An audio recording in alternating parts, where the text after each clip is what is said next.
Welcome to 5 Minutes Alone with God. Today we're in 1 Timothy chapter 5, verse 9. Do not let a widow under 60 years old be taken into the number, and not unless she has been the wife of one man, well reported for good works.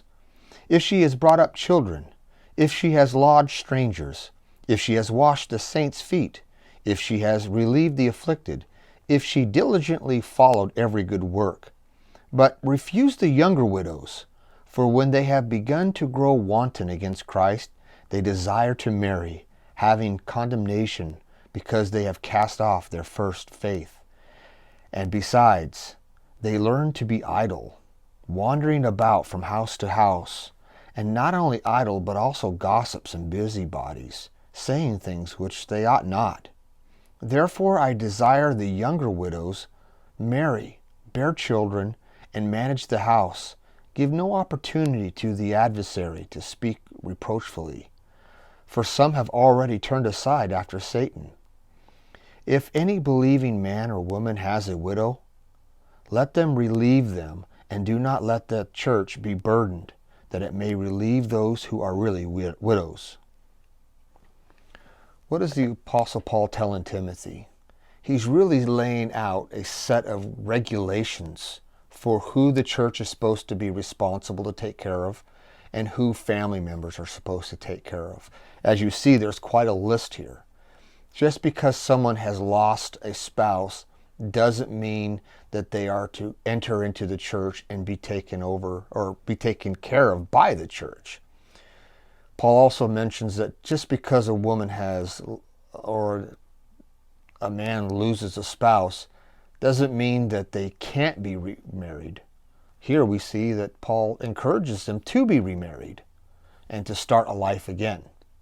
Because of the cultural setting, we are specifically talking about women here.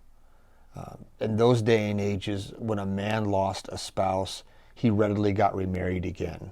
And since work was so available for men, he had no problem supporting himself.